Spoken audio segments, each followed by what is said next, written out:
Hello and welcome everyone to tonight's call. I am Debbie Winn, Senior Ruby Ambassador and Critical Care RN, and I'm just super excited to share some helpful tips and things that have been really helpful to me on my journey and answer a couple of the questions that you guys sent in. So one of the biggest questions that I get is who do you reach out to? And so at the beginning, you want to reach out to everyone on your Franks list. And the Franks list simply stands for friends, relatives, acquaintances, neighbors, kid connections, and spouse connections. And just like sharing our favorite restaurant or store, we want our friends and close family to know how much better we feel and what an amazing opportunity we have found. If you're doing this for a little while, you might have moved out of your hot market. So really, those are people who know, like, and trust you a lot. To more of a warm market, this might be people that you know a little bit more casually. And so reaching out and signups change a little bit here. I know at the beginning I would sign up like 8 to 10 people in my first couple months because I already had influence with them. And my close friends and family knew that when I told them how much better I felt and how amazing this was, that they wanted to learn more about it. So in your warm market, you often have to relationship build a little bit more before somebody will join you. For example, if you're getting to know a college coworker, or maybe you're reconnecting with somebody that you know casually at work, you just see them some of the time, but not all of the time, you're going to want to build that relationship first. And so I do a mix of relationship and plexus. So if they posted about a need, maybe they're posting about their migraines or they're mentioning that they're laid off and they have about a listed a specific need, I'll send them a testimonial or something related to that and say, hey, this reminded me of you and I thought you could find this story on migraines encouraging. But always build on the relationship. Ask how their family is doing, ask how they're doing, of course, because we want to be friends, we want to build on that relationship. And so your cold market is people that you haven't met, but maybe you're part of an online group together, or maybe they're friends of friends. So say you're in a mom group and you do a post asking about toddler games, and you friend the moms who reply to the post. You look through and see ones that look like they're nice. You kind of scroll through their Facebook profile. So here you have a common interest and connection, and you can build on that. So I'll reach out when they accept my friend request with a message, something like this. Hi, Sarah, how are you? I'm a nurse and mom of a little princess. How about you? It's so nice to connect. And if they've shared something helpful, like maybe a helpful toddler game tip, or they've listed a recipe, if it's a recipe group I'm in, I'll mention that, like, oh, thank you so much. How did you like making it? What's your favorite thing about that? Or something along those lines. And so I'm looking for other moms who want to feel better, who want to have extra income while snuggling their babies at home. So your target market, your people that you connect well with and who you are looking for will be totally different than mine, because you might be looking for fitness friends that you want to connect with so that you guys can encourage each other, and that's a connection that you have. Or maybe you're looking for dads who don't want a second job. So whatever it is that you're passionate and excited about, join those groups and make new friends there. That is a great way to always keep expanding your network. The more you have in common, the easier it is to connect. There's no set rule, but I try to relationship build about 2 weeks. If it's somebody that's like brand new and I've never met before, so that way they're like getting to know me, and then I mention plexus, and it often just comes up naturally. So they'll talk about their kids, or oh, I'm so tired, the kids were up last night, and then you have that to say, hey, would you be open to learning more? I have so much more energy. Can I share something with you that might be amazing for you too? Of course, a good tip to keep in mind here is that you always want to be liking and commenting on their wall so that they are then seeing your posts too. Keeping in mind that it takes 8 to 12 reach outs before somebody joins. And when you're reaching out to somebody who doesn't know you, you have to build trust and credibility. So this is where third-party validation really helps. So sending a triplex video or a testimonial is good. And you want to have a balance of cold and warm market. If you still have people that you are reaching out to that you know or they're a friend of a friend, that is definitely the market to focus on. But if you've been doing this a little bit longer and maybe that list is a little bit shorter, cold market is amazing and you can meet some incredible connections there. For example, Tiffany met Fallon through an ad on Craigslist, and they have become amazing friends. And that has just been an incredible thing. It's life changing for Tiffany. If you don't know her story, look it up. It's really incredible. So because we know that cold market takes longer, you definitely don't want to forget about the warm market that you have. And I just want to say, so just like a garden takes time to grow, you might be reaching out and planting seeds and feeling like maybe you're not getting anywhere. Nobody has joined you in the last little bit. But remember how long it took you to sign up. So some people it took a month, some people it took a couple months, some people it took a year before you decided. And so I found that when you do, when I've done less reaching out, maybe a time in life that I wasn't reaching out as much, my funnel wasn't as full. And what I mean by a funnel is that people that I have in some way, shape, or form shared Plexus with. And so until you've actually shared Plexus with them, they're not going to sign up. So you have to be in this funnel, essentially. So people that you have shared Plexus with, they're getting more information, they're learning more about it, you're asking questions, they're in the education phase, and then they're going to be ready to join you.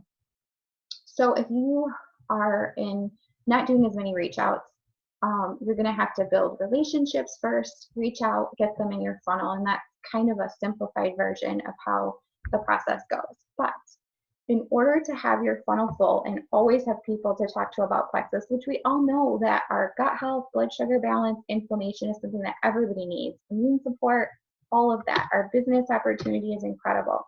So you want to be doing something daily called IPA, or income producing activity. And there's some amazing posts in Rock Your Purpose about all of the details of what IPA is, but really it's as simple as doing 2 to 3 posts a day on Facebook, one of them being Plexus. The other 2, I would post about something that you love, pictures of your kids, an encouraging quote, a recipe, something that is a passion for you. And then the one Plexus post, reaching out to 2 new people a day and then following up with 1. Of course, we have our incredible action stack and 4 pillars, which are just taking that IPA to the next level. But you want to start with IPA and make sure that you're doing it every day. And just like we want to be consistent with putting healthy stuff in our body, we want to be consistent with reaching out, because that's how you will always have people that are excited to learn more, that have questions, and that give you that opportunity to share. So another big question that I get is, how do you close the deal? So this question, it's often said that fortune is in the follow-up, and this is so incredibly true.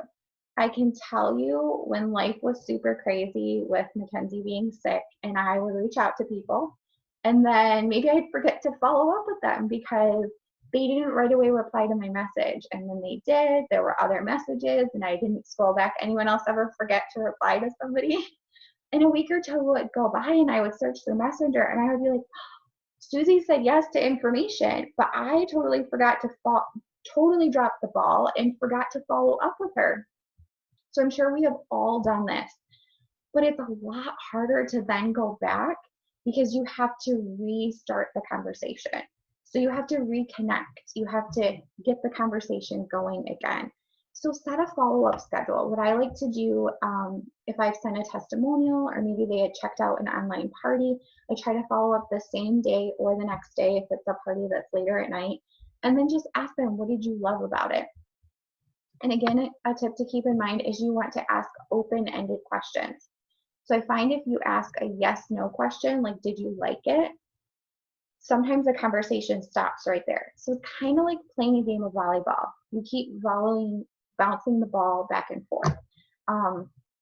So you always want to ask open-ended questions, and then after sharing info, ask if they're ready to get started. This is really the key to closing the deal, because people are waiting for us to ask them to start.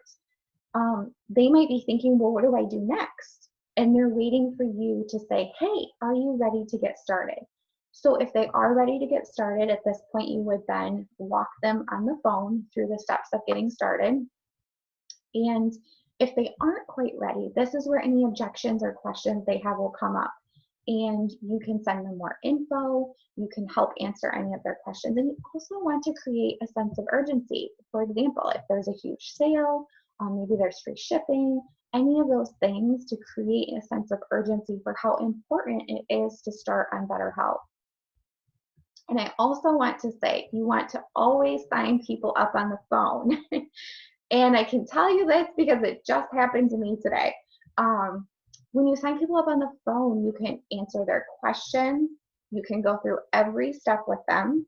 And then when you get to the step about the website, you can say to them, hey, can you think of 3 friends who struggle with wanting more energy, blood sugar balance, gut health, migraines, IBS, and list some things out specifically.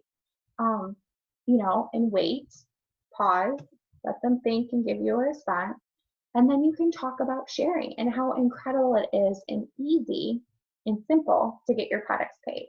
So today I signed somebody up who didn't want to talk on the phone. They wanted me to send them the information online. And we had a little online snafu, and they signed up preferred when they meant to sign up ambassador.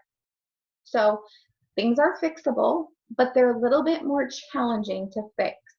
And you're starting off with needing to fix things instead of an amazing customer service experience. So this is definitely good reason for why we always need to sign people up on the phone. So another question is, how do you start the conversation with prospects? So if it's somebody that I don't know really well, I'll look at their Facebook wall and find a way that we connect. Maybe they have young kids, maybe they like to cook, maybe they like to travel, and reach out to them with a personal message. Ask about their Easter or like a recent holiday. How are you doing with this quarantine craziness? Ask about their family. And then I will end with a simple question that has worked very well for me. I'll say, you may have seen my Plexus post, and then a little wink emoji. Have you ever tried it? And I know some people use a longer question. This for me has something that has always worked well. I tend to get a really good response. People will either say, no, what is it? Or they'll say, yes, I have tried it. Or they'll say, I've seen your post, but I've never tried it. And so that creates that opportunity for me to then ask, well, what are your goals? What are your health goals? What are your financial goals for 2020? How are you doing? And we just create that discussion. So another question is, what if people don't reply? So I find personally that I have more success if they're online. So I'll look who's online and I'll reach out to them for reach out, and then follow up with those that I reached out to who maybe aren't online. So I prioritize my APA by the people that are online. And the reason I do this is because, similar to talking to somebody in person, I find if they're online, it's a lot easier to have a conversation. So many of us are just so busy with life. And so we send them a message, and maybe they're washing the dishes, their kids are running around, and they see our message, and then things happen and they forget to reply. But if they're online scrolling, maybe they're checking out their friends' photos of their kids or something, that's a good time to strike up that conversation. So another question is, what if people say yes to info and I send it, but then crickets? So we all have crickets. This happens to me too. And so what I'll do here is I often go back to relationship questions. How are you? How are the kids? Just re-engaging them in a conversation, and then ask what they thought about the information I sent. And most of the time we have crickets because people are busy and they see our question and maybe they forget about it. And so because we also genuinely care about them, like I want to get to know them better and I want to be a friend to them. So those personal relationship questions are really easy because you want to get to know them better. And then another question is, what are your organizational tips? So I know many people use time blocking and it works amazing for them. I have used a few different systems. When I started Plexus, I was single and working full time. So the system that worked well then is I would use my break times at work to do reach outs, and I would post before after work, and then I would just set up my calls on days off. When I was pregnant, I spent 2 to 3 days a week at the doctor's office. So I would often use my wait times, standing in line at the grocery store to connect with my team or reach out. And since having a sick baby who doesn't sleep and has lots of appointments, I really adjust our day just to fit her schedule. So some days I'm up at 2 a.m., some days are more normal. And so I just flex my schedule to make sure that I fit my IPA in around what's going on in life. For me personally, I find doing IPA reach outs in the morning works best because I have the best focus then. And so I plan in follow up and reach out times, again, usually in the evening after supper, because I find that there are more people usually on. I mean, things are a little different with quarantine, but often when people are working, they're usually on after supper, and that's a good time to connect and follow up with people. And then throughout the day, if it's a day that she's not super fussy and she's playing, or maybe a day that my husband is home, then I just plan in a lot of follow-ups. So we have playtime, and then I do like 10 minutes of follow-up. For me, I find follow-ups easy because I can quickly search for, say, plexus and lupus or plexus and migraines, and copy and paste a testimonial to somebody who has mentioned that they struggle with that. So I then, I like to use a notebook, and I just write down who I've been reaching out to in the notebook, and then I'll star the ones who said yes to information, and I just put a little note next to it and say like migraines, gut health issues, whatever health goals or financial goals it is that they expressed. And then the next day when I'm following up, it's really simple to go through and look and say, oh, here's migraine testimonial, let me send that to so-and-so. So I've always done 3-2-1, even when life was super crazy, which is really important because action stack and 4 pillars is amazing. But if for some reason you have a couple days that you can't do that, you want to always make sure you're at least doing 3-2-1. Also, you want to make sure you're always posting, because just like a coffee shop that has a sign up and people drive by, and they might drive by the coffee shop like 10 times before they decide they want to drink coffee, that sign is always there. So if we are always doing a Plexus post at least 5 days a week, we are going to be putting our business sign up and letting people know that we are really excited about health and happiness, and this is what we have to offer. So when we reach out to them, they're going to be like, oh yeah, I saw her posting about that. Or when we talk to them, they're going to be like, oh yeah, I saw your post on anxiety or IBS or whatever it was, gut health, and how it can make such a difference in our life.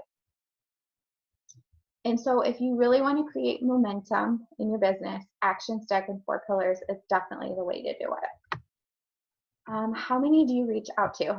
So kind of similar to the question before, I try to reach out to 5 people a day. But I listened to a really great Abby Kappa call recently where she talked about setting a weekly goal. And I think this is super important because when you set a weekly goal, it really makes, it gives you a little bit of grace when life is kind of crazy and you're not able to maybe do that on an everyday basis. But say your goal is to reach out to 25 people in a week, and one day you get 3 people and the next day you get 6 people.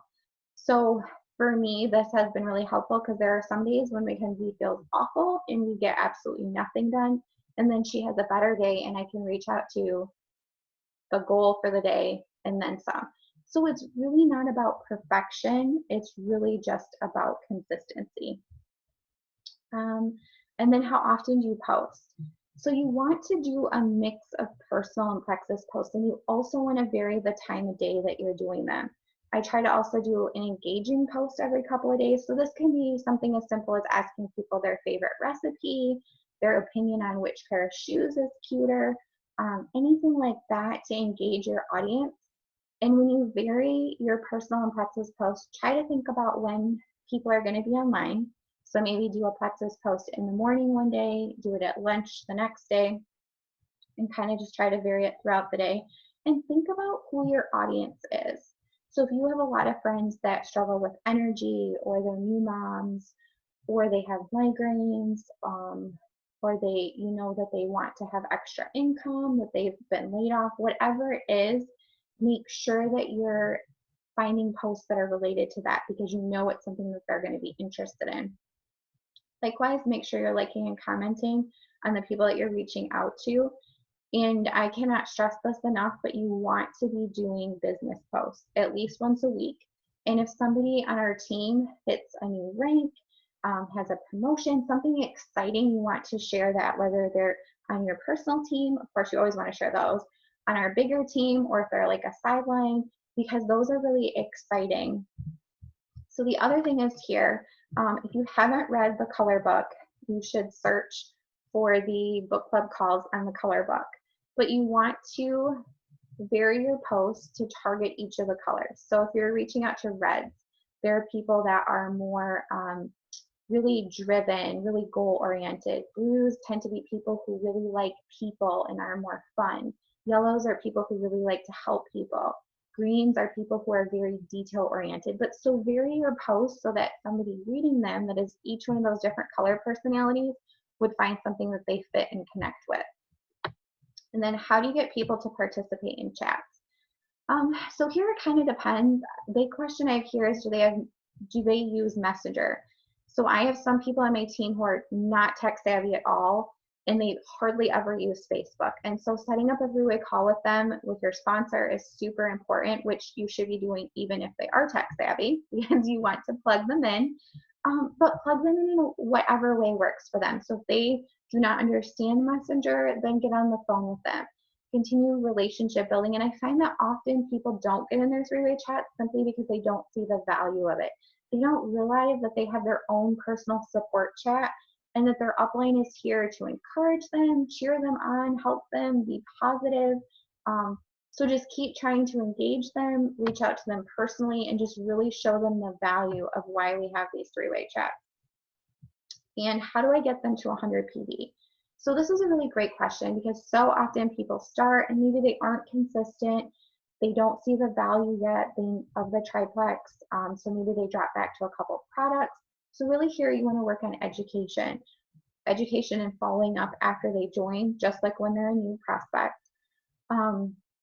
Making sure that you're following up consistently. So on like the first day, the third day, a week, and just continuing to get into the chat or reaching out to them. How are they doing? Are they having any detox?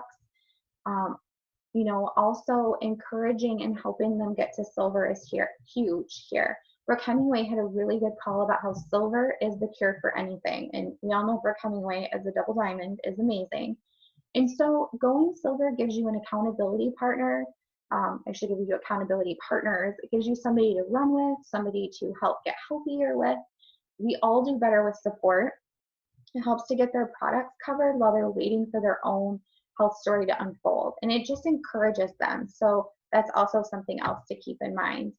And then my sponsor asked me to post on the team page. What do I post? So we love to see new people posting. So my top tip here is to post something that encourages you or something that you've struggled with. Maybe you found a great video on reaching out, closing the deal, anything like that. I am sure that there are others that could be blessed by this as well. So you don't have to have a perfect setup or special lights or amazing makeup to make a video. Just make a video and share from your heart. Brooke Hemingway is a double diamond, and if you watch her videos, she often goes live in her bathroom, which is hilarious to me. But she shares from her heart, and she has inspired so many people, and she's super successful. So yes, we want to always make sure that we're taking a beautiful picture and make sure that our background doesn't look like our house is turned upside down. Find the angle in your house that isn't.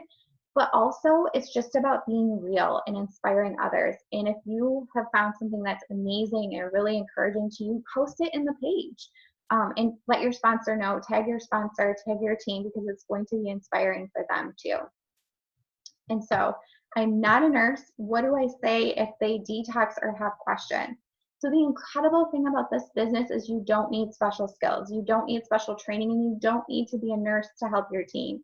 You just need to plug into all of the resources we have. Plug in your sponsor in our support system. Plug into your three-way chat. We have so many tools, specifically say things like detox. We have so many tools for everything in Pink Power and Rock Your Purpose. And so all of these great videos, there's so many things that you can search in the files, and your sponsor is here to help you and offer support.